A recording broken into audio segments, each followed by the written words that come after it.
Hypertension एक बहुत ही ज़्यादा क्रोनिक कंडीशन होती है हमारे अडल्ट्स में। हाइपरटेंशन की वजह से हमारा प्रीमेच्योर डेथ हो जाती है। प्रीमेच्योर डेथ मतलब टाइम से पहले ही डेथ हो जाना। मायोकार्डियल इन्फार्क्शन मतलब हार्ट अटैक का आना, डिसेबिलिटी हो जाना किसी भी तरीके की, heart failure, stroke and chronic kidney disease, ये सारी कंडीशन हाइपरटेंशन की वजह से होती हैं। ठीक है, अब हाइपरटेंशन कब बोला जाता है, कब बोलेंगे हम कि एक इंसान का जो बीपी है वो ज़्यादा बढ़ रहा है या फिर वो हाइपरटेंसिव है। तो हमें पता है जो नॉर्मल ब्लड प्रेशर होता है हमारा वो 120/80 mmHg होता है, जिसमें 120 सिस्टोलिक होता है एंड 80 जो होता है वो डायस्टोलिक होता है, और mmHg इसकी यूनिट होती है which is millimetre mercury. Okay, तो इसमें हाइपरटेंशन तब कंसीडर किया जाता है जब हमारा ब्लड प्रेशर जो होगा वो 140/90 mmHg से ज़्यादा हो जाएगा। Then we consider the hypertension कि पेशेंट क्या है, वो हाइपरटेंसिव है। अब जैसे इसमें डेफिनेशन लिखी है कि hypertension is defined as a systolic blood pressure is more than 140 mmHg and diastolic blood pressure is more than 90 mmHg और हायर बेस्ड ऑन 2 और मोर मेजरमेंट। जैसे आपको पहले मैंने बताया, आपको समझ में आ गया होगा इसे पढ़ करके कि हाइपरटेंशन तब बोलते हैं जब हमारा सिस्टोलिक ब्लड प्रेशर 140 से ज़्यादा हो जाता है एंड डायस्टोलिक 90 से ज़्यादा हो जाता है। लेकिन किसी भी पेशेंट को ये बताने से पहले कि आप हाइपरटेंसिव हो, we have to take that measurement at least 2 time. हमें 2 बार वो मेजरमेंट लेना होता है, तब हम पेशेंट को बताते हैं या डॉक्टर को बताते हैं कि पेशेंट हमारा हाइपरटेंसिव है। एक और मोस्ट इम्पॉर्टेंट पॉइंट यहाँ पर ये है कि हाइपरटेंशन अडल्ट में साइलेंट किलर ऑफ डिजीज़ होता है। मतलब जिसको भी हाइपरटेंशन होता है उसे बहुत सारी डिजीज़ होने के चांसेस होते हैं, वो रिस्क पर होता है। सो हाइपरटेंशन एक साइलेंट किलर है हमारे अडल्ट्स में डिजीज़ का, एंड हाइपोटेंशन चिल्ड्रंस में, बच्चों में एक साइलेंट किलर होता है डिजीज़ का। ठीक है, सो नेक्स्ट स्लाइड में जैसे कि इसमें लिखा है क्लासिफिकेशन ऑफ हाइपरटेंशन को कितनी कैटेगरीज में बांटा गया है। सो बेसिकली हाइपरटेंशन को 3 कैटेगरीज में बांटा गया है which is pre hypertension, stage first hypertension and the stage second hypertension. जो फर्स्ट कैटेगरी मैंने आपको बताई है, यहाँ पर मैंने सिर्फ जस्ट मेंशन किया है कि हमारा नॉर्मल ब्लड प्रेशर कितना रहता है, ये हमारी हेल्प करेगा आगे फर्दर हमारे ब्लड प्रेशर्स को क्लासीफाई करने में। सो जो नॉर्मल ब्लड प्रेशर होता है वो 120 mmHg एंड 80 mmHg होता है। प्री हाइपरटेंशन में सिस्टोलिक ब्लड प्रेशर हमारा 120 से 139 के बीच में अगर आता है और डायस्टोलिक 80 से 89 mmHg के बीच में आता है, so then that condition we will consider the pre hypertension. Stage first hypertension क्या होता है, जब हमारा systolic blood pressure 140 mmHg and diastolic blood pressure 90 mmHg के बीच में आएगा, देन उस कंडीशन को हम क्या बोलेंगे, stage first hypertension. Stage second hypertension जब सिस्टोलिक ब्लड प्रेशर 160 mmHg से ज़्यादा हो जाएगा and diastolic blood pressure 100 mmHg से ज़्यादा हो जाएगा, उस कंडीशन को कंसीडर किया जाएगा हमारा स्टेज सेकेंड हाइपरटेंशन। नेक्स्ट हमारा आता है risk factor.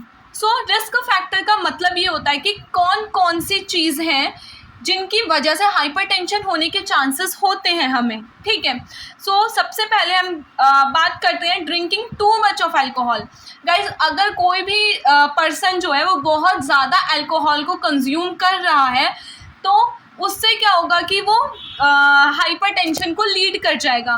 Consumption of alcohol बहुत सारी चीज़ों को लीड करता है, जैसे कि लीवर को अफेक्ट करता है। It can lead to the cirrhosis of liver, it can also damage the kidney of the patient and it can also lead to the hypertension. Next आता है हमारा जेंडर में जो मेल्स होते हैं, हमारे जो मैन होते हैं, उन्हें ज़्यादा चांसेस होते हैं हाइपरटेंशन के एज़ कम्पेयर टू फीमेल्स। और मेंस में भी जिनकी जो एज होती है वो 45 से ज़्यादा होती है, उनमें ज़्यादा चांसेस देखने के लिए मिलते हैं हमें हाइपरटेंशन के। नेक्स्ट हमारी जो कंडीशन आती है which is family history. Family history का मतलब है अगर पहले हमारे फैमिली में, हमारे परिवार में किसी को भी हाइपरटेंशन था, सो मोस्ट प्रोबेबली चांसेस होते हैं कि वो जो कंडीशन है वो हमारे आगे के जनरेशन में ट्रांसफ़र हो जाए। सिर्फ हाइपरटेंशन ही नहीं गाइस, जितनी भी हम यहाँ पर डिजीज़ कंडीशंस को डिस्कस करेंगे, उन सब में फैमिली हिस्ट्री बहुत ज़्यादा इंपॉर्टेंट रोल प्ले करती है, क्योंकि अगर कोई भी बीमारी हमारी फैमिली में होती है सो बहुत ज़्यादा चांसेस होते हैं उस बीमारी के, उस कंडीशन के ट्रांसफ़र होने में हमारे जनरेशन्स में आगे। ठीक है, नेक्स्ट आता है ओवरवेट। अगर कोई बहुत ज़्यादा ओबेज है, ओवरवेट है, उस वजह से क्या हो सकता है, हाइपरटेंशन हो सकता है हमारा।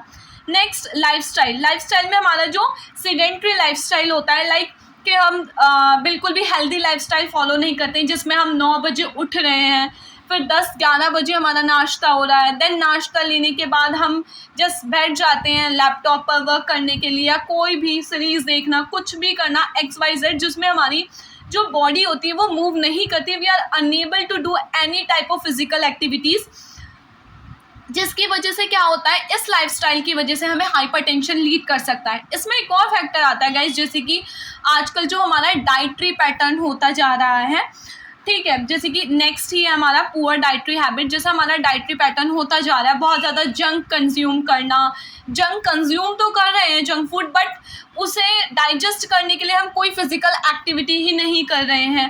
क्या होता है, जंक फूड सिर्फ हमारा पेट भरता है, it will not provide any kind of energy to our body, which is very very important energy, which is very very important to do the regular daily exercise, regular daily activities.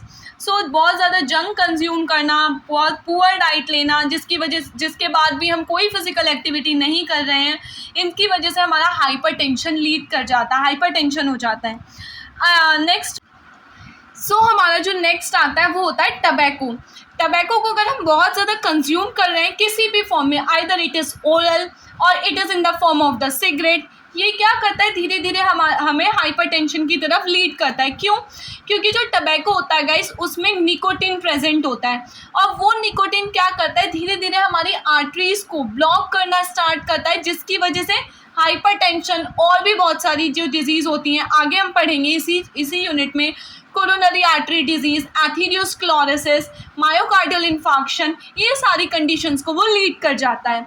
Next आता है stress. अगर हम बहुत ज़्यादा stress लेते हैं किसी भी चीज़ का, either it is related to our studies और or anything, family stress, anything, जिसकी वजह से क्या होता है, हाइपरटेंशन लीड कर जाता है, उन पर्सन्स के अंदर हाइपरटेंशन ज़्यादा देखने के लिए मिलता है।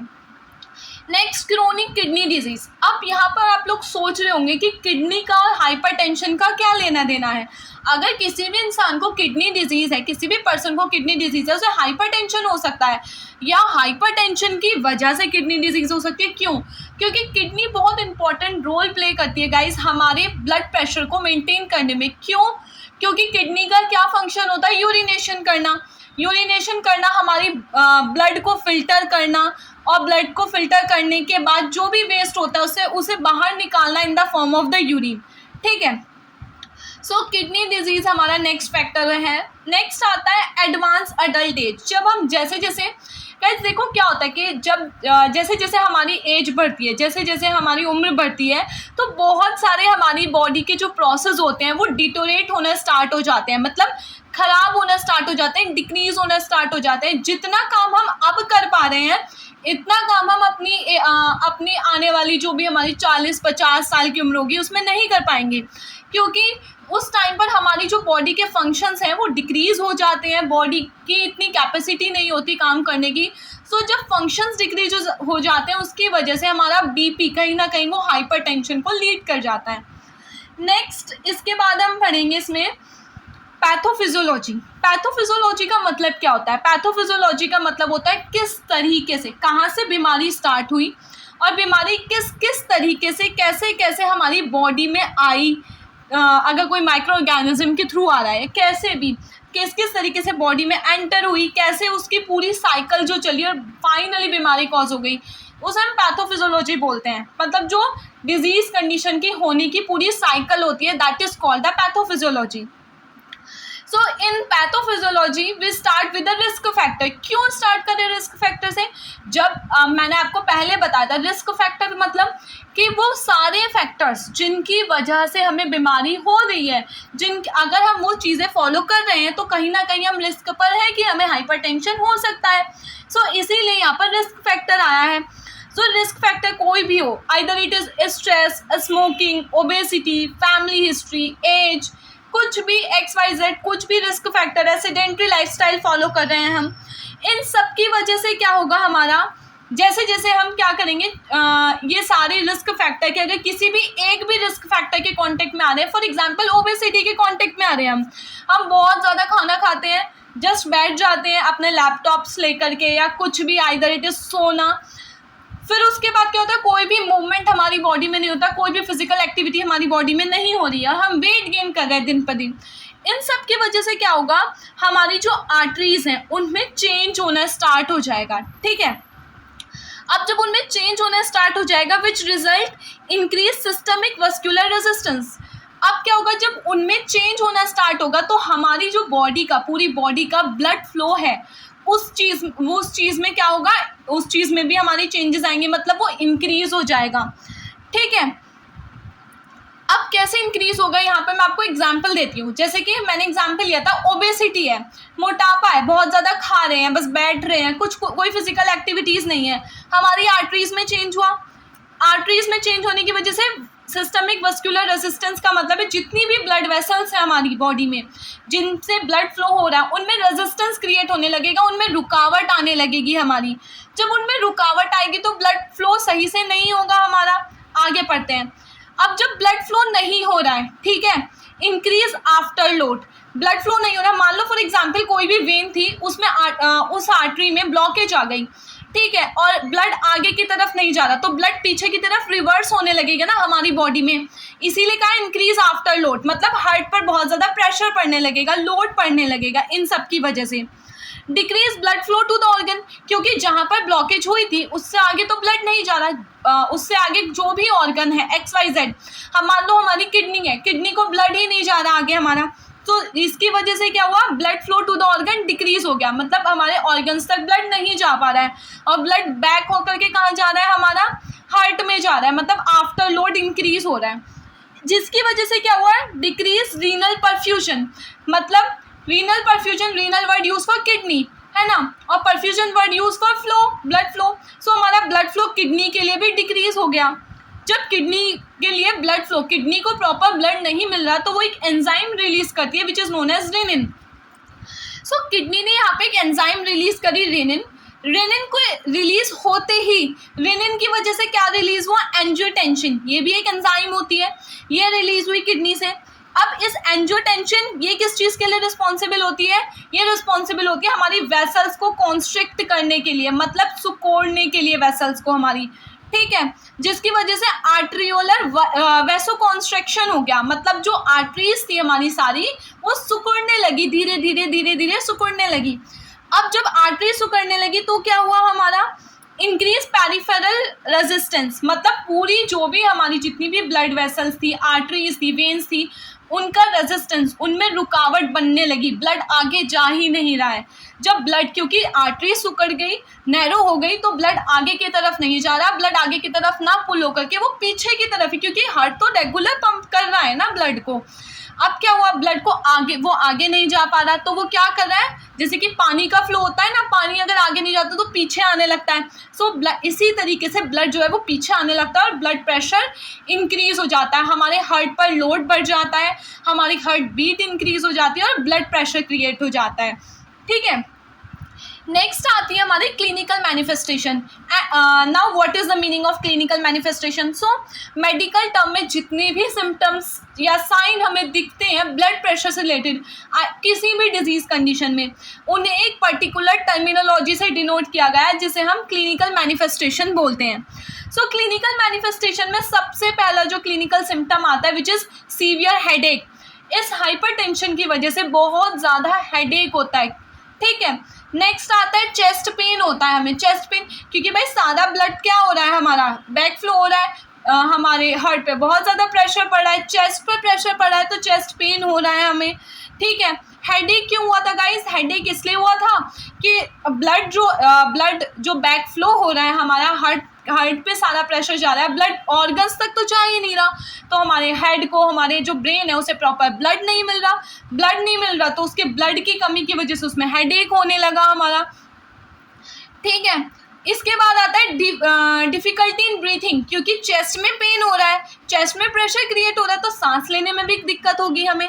डिफ़िकल्टी इन ब्रीथिंग को मेडिकल टर्म में डिस्निया बोला जाता है। नेक्स्ट आता है नोज़िया। नोज़िया मतलब जिसमें हमें भूख नहीं लगती, वॉमिटिंग देखने के लिए मिलती है, ब्लर विजन और अदर विजन चेंजेस। अब ब्लर विजन क्यों हो रहा है इसमें? ब्लर विजन इसलिए हो रहा है गाइस क्योंकि ब्लड हमारे ब्रेन तक नहीं पहुंच रहा, और विजन में कौन सी नर्व काम करती है? ऑप्टिक नर्व काम करती है हमारी, जो कि क्रेनियल नर्व है, जो हमारे विजन में हेल्प करती है। जब हमारे ब्रेन को प्रॉपर ब्लड नहीं मिल रहा, ब्लड हमारे क्रेनियल नर्व्स तक नहीं पहुंच रहा, जिसकी वजह से हमें धुंधला दिखने लगता है, ब्लर दिखने लगता है हमें। नेक्स्ट आता है एंजाइटी होने लगती है, क्योंकि हमारा जो हार्ट बीट होती है, हार्ट रेट होती है, वो इतनी ज़्यादा इंक्रीज़ हो जाती है गाइस, जिसकी वजह से हमें हमारे हाथ पैर में कपकपाहट बननी शुरू हो जाती है, डर लगना स्टार्ट हो जाता है, एंजाइटी बनने लगती है। दूसरा आता है हमारा कन्फ्यूजन, कि हम कंफ्यूज हो जाते हैं, मतलब जब हमारा दिमाग को प्रॉपर ब्लड नहीं मिलेगा, वो सही से फंक्शन नहीं करेगा, तो हम चीज़ों को लेकर के कंफ्यूज होना स्टार्ट हो जाते हैं। नेक्स्ट आता है नोज़ ब्लीडिंग, ठीक है। अब नोज़ ब्लीडिंग होनी स्टार्ट हो जाती है हमारी, एबनॉर्मल हार्ट रिदम होनी स्टार्ट हो जाती है। एबनॉर्मल हार्ट रिदम मतलब टेकीकार्डिया, टेकीकार्डिया का मतलब होता है जिसमें हमारी हार्ट रेट इंक्रीज हो जाती है। नेक्स्ट आता है बजिंग इन द ईयर, मतलब कान में सुन की आवाज़, ऐसी आवाज़ हमें सुनाई देनी शुरू हो जाती है। सो ये हो गए हमारे क्लिनिकल मैनिफेस्टेशन, मतलब sign and symptom related to hypertension guys. अब मैं आगे बात